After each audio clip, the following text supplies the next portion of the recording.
Hi, my name is Gleason. I'm a very new member of the CALEXIT movement. And I'm going to be giving a speech today trying to persuade Californian conservatives that they should be for secession. All right? So we're good to go? All right. Looking good. Okay. I'm dedicating this talk to the late Sir Roger Scruton, a knight of England and the greatest conservative intellectual to ever live. He died 9 days before his fatherland was free of European tyranny. I pray that everyone here, everyone watching, everyone suffering right now under federal tyranny would live to see our homes become fully free.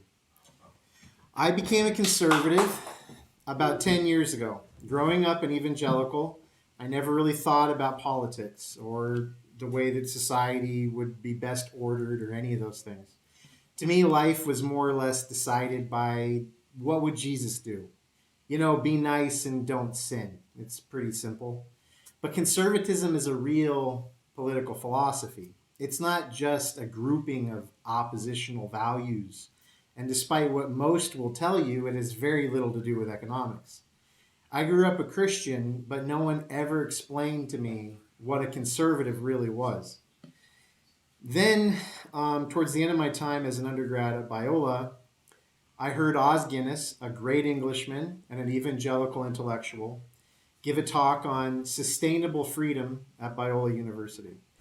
He explained the American Revolution in the simplest and most profound terms I had ever heard.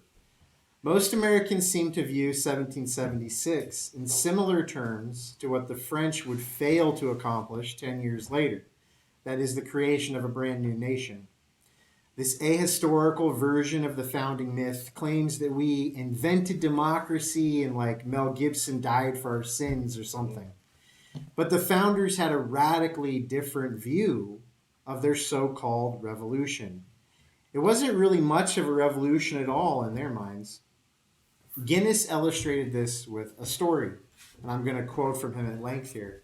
He's given this talk a bunch of times. I think he calls it the Golden Triangle of Freedom, and he always starts it with this story. In 1843, there was a young Massachusetts researcher who wanted to interview all the remaining veterans of the Revolutionary War. And among those he met was an old gentleman, 70 years older than him, Captain Levi Preston, who was 91. And he'd fought at both Lexington and Concord.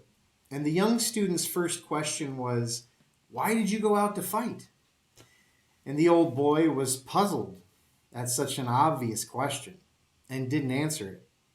He just slowly stiffened himself up to his full, proud height. "Well, surely you were oppressed," the man asked him. "We weren't oppressed," he growled. "Well, what about the Stamp Act?" "Never paid a penny for them." "Well, what about the tea tax?" "Never drank a drop of it. The boys threw it in the harbor before we got there."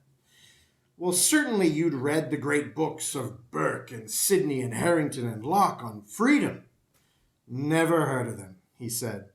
"The only books we had were the Bible, Isaac Watts' hymnal, and an almanac."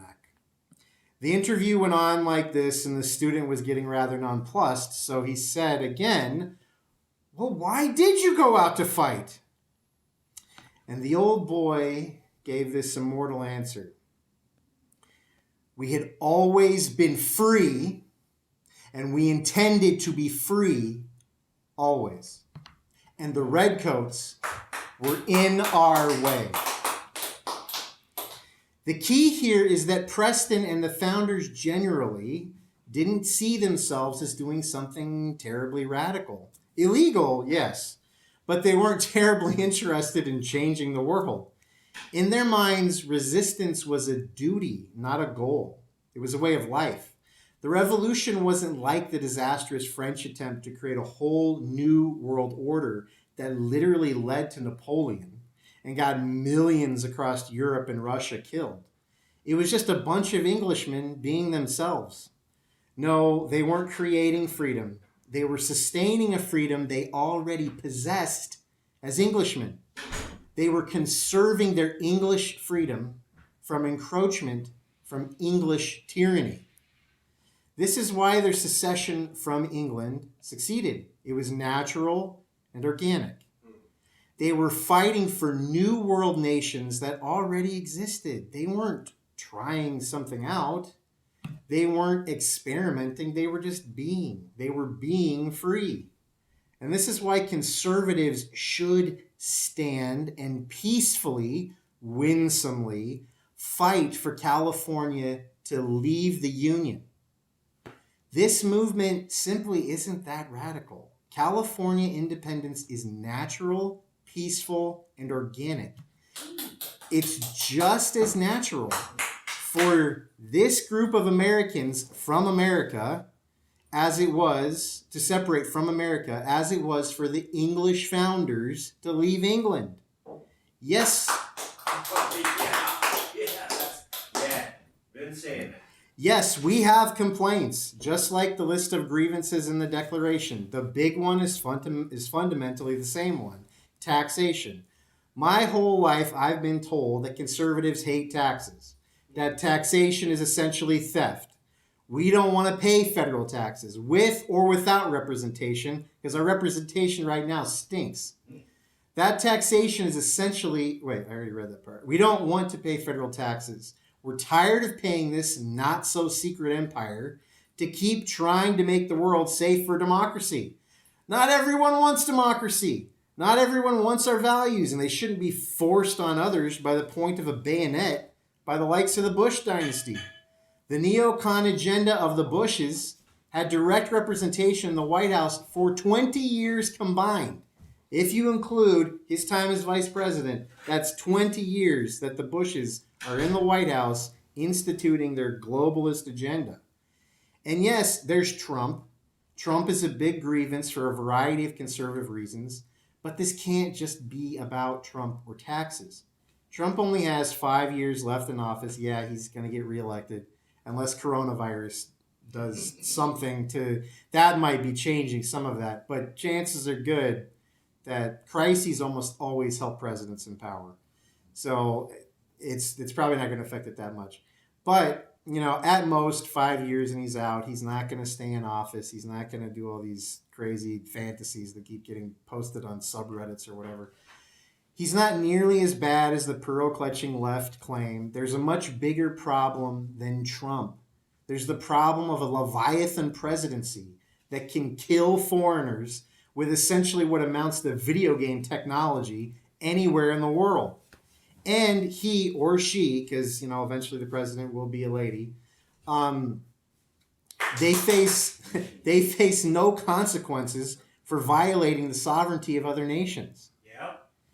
What should be really disconcerting about Trump from the perspective of a Californian conservative isn't really Trump, but the ridiculousness of the office he occupies. The U.S. president can violate our laws and the laws of almost any other country whenever he wants, and the general populace truly believes there is nothing we can do about it. Our hands are tied. There's no way to nullify or push back on any of this. We've become completely brainwashed in our thinking in this way. And so we've allowed Obama, Bush, Clinton, etc. to abuse the Constitution repeatedly. This has been ongoing for more than a century. And if we're being really honest, technically it's been going on since Washington put down the Whiskey Rebellion. The president is not allowed to intervene in a state's affairs without their permission. And he didn't have it. He went in there and he put down a rebellion without the permission of the state. Even Jefferson, that most radical defender of freedom, violated the Constitution by expanding federal borders. Power corrupts. No one is immune to its seduction. The best U.S. presidents are the ones no one knows about because they resisted power. Men like John Tyler and Grover Cleveland, who refused to be legislative presidents and instead protected the states from federal tyranny. But we love the ones that get stuff done. We love the ones like Wilson that jailed journalists and Lincoln who jailed journalists. Those are the ones we all love. Those are the ones we think are the best. A federal form of government has two fundamental parts: the members and the common government. Those members form, the common government, those members form to work peacefully in concert with each other.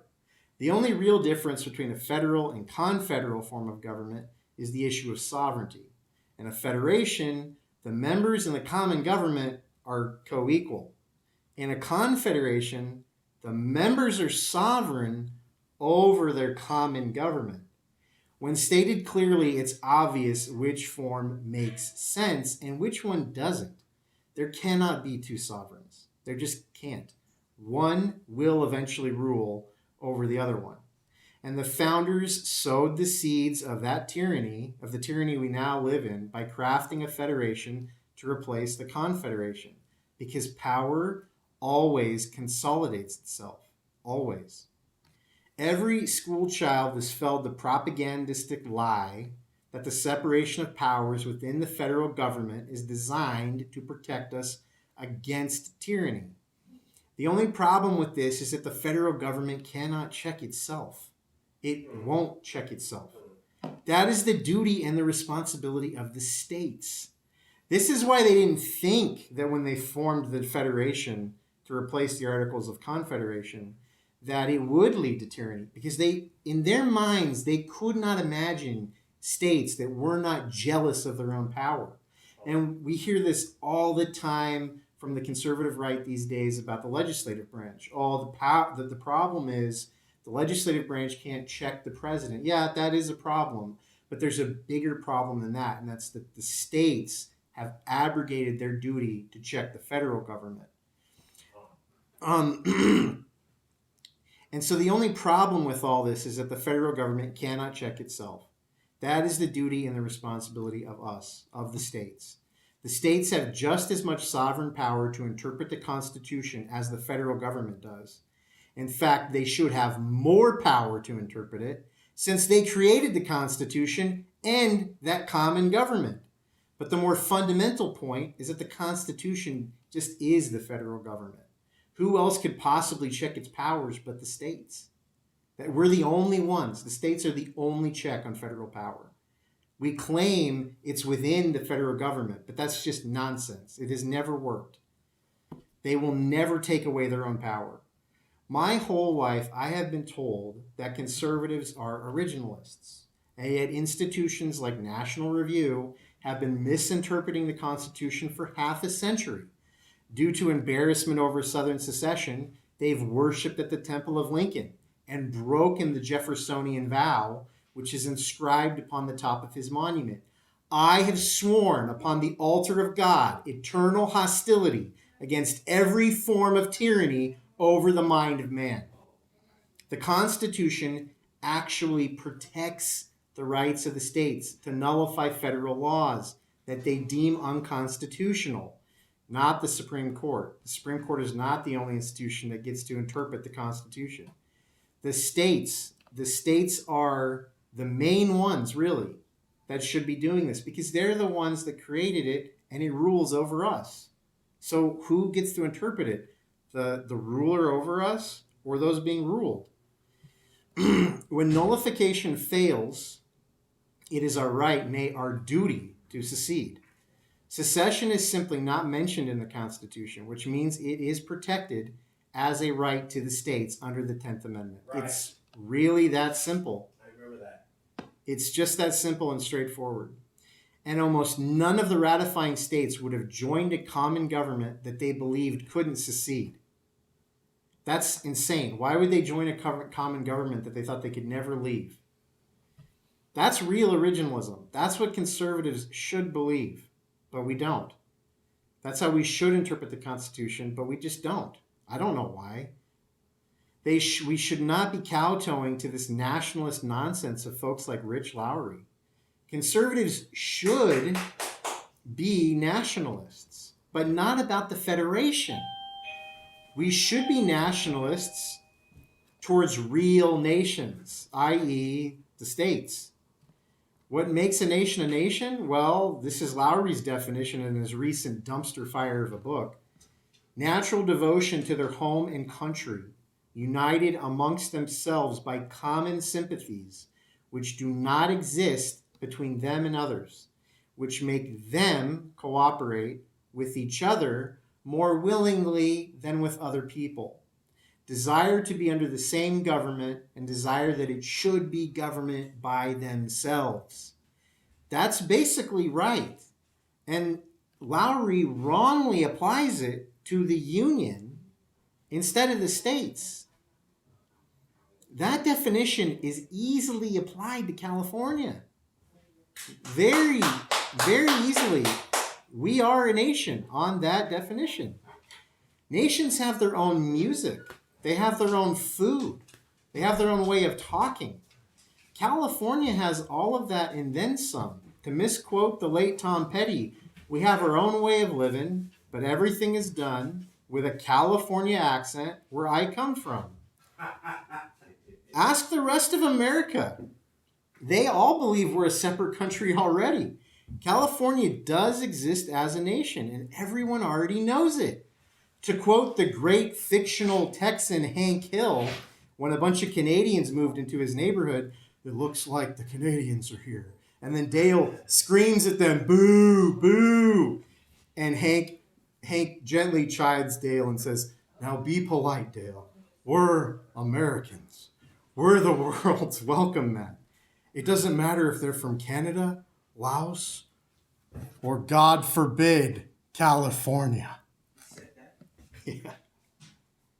Yeah. Wow. Americans view us, the rest of America views us as a separate nation. Damn. We are a nation, and it's time. Did you know that? We are a nation, and it's time to become free of federal tyranny. In conclusion, I will quote from one of the few presidents who actually tried to uphold the Constitution. One of the few presidents who was not a tyrant, but chose to love liberty, Calvin Coolidge. We read events by what goes before and after.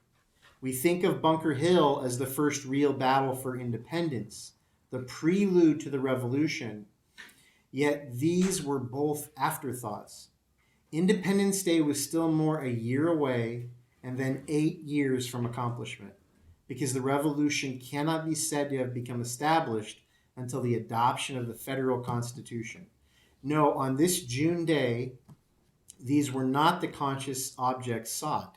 They were contending for the liberties of the country. They were not yet bent on establishing a new nation, nor on recognizing that relationship between men which the modern world calls democracy. They were maintaining well their traditions, these sons of Londonderry, lovers of freedom and anxious for the fray, and these sons of the Puritans, who Macaulay tells us humbly abased themselves in the dust before the Lord, but hesitated not to set their foot upon the neck of their king. The American political tradition is based in freedom above all other things. I am not asking conservative Californians to be anything other than they are. Free. You are free, living in the long tradition of freedom handed down to us generation by generation. In order to maintain this tradition that we love, it is time to let the Union begin to die. It has been dying ever since Lincoln despised the blood of the founders by suspending every right we cherish. We are watching the tides of time eat away at this rotting edifice of unconstitutionality. It is happening right before our eyes, if only we have eyes to see the truth. Yeah. And the truth is that if you're an American conservative, a real conservative, and not just someone who has gotten comfortable owning the libs, then you are already a secessionist. We, the patriots of California, are lovers of freedom and anxious for the fray. And we are a free people, and we are determined to be free always. Here, here.